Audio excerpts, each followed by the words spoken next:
Hello guys, first అయితే channel అందరూ subscribe చేసేసుకొని ఈ వీడియోకి అయితే లైక్ చేసేసేయండి. So welcome to Saturday puja mini vlog. First అయితే దేవుడి పటాలని ఇట్లా పూలతో డెకరేట్ చేసేసుకున్నాను అనమాట. అండ్ ఈరోజైతే సాటర్డే కదండి, సో నాకైతే పిండి దీపాలు అయితే పెట్టుకోవాలని అనిపించింది. చాలా రోజులైంది సోమవారికి పిండి దీపాలతో దీపారాధన చేసుకొని, అందుకని ఈరోజు ఒక 2 కుందులు అయితే తయారు చేసుకొని ఇట్లా పిండి దీపాలతో దీపారాధన అయితే చేసుకున్నాను అనమాట. సో ఈ పిండిలో కొంచెం ఆవు నెయ్యి, బెల్లం అండ్ అలాగే ఆవు పాలు వేసి ఇలా మిక్స్ చేసుకొని, నేనైతే గ్లాస్ యూస్ చేస్తానండి పిండి దీపాలు చేయడానికి, ఈజీగా అయిపోతుంది అని చెప్పేసి. నాకు ఇట్లా చేతితో పట్టుకుని చేయడం రాదు, ఇదైతే కొంచెం ఈజీ ప్రాసెస్ అనిపిస్తుంది అని చెప్పి నేను ఎప్పుడు ఇలాగనే చేస్తాను అనమాట.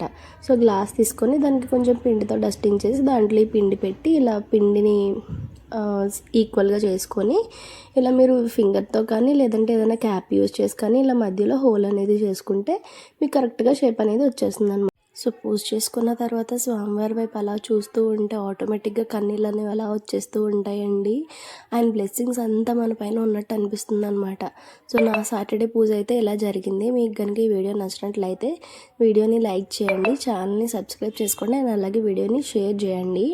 సో మీరు లైక్ చేయడం వల్ల వీడియో కొంచెం ఎక్కువ మందికి రికమెండ్ అవుతుంది. సో దానివల్లే లైక్ చేయమని నేను అడుగుతున్నాను.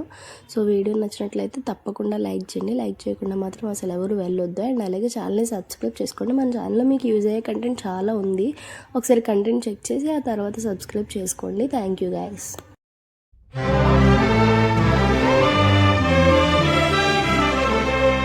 గోవిందాశ్రిత గోకుల బృంద పావన జయ జయ పరమానంద. గోవిందాశ్రిత గోకుల బృంద పావన జయ జయ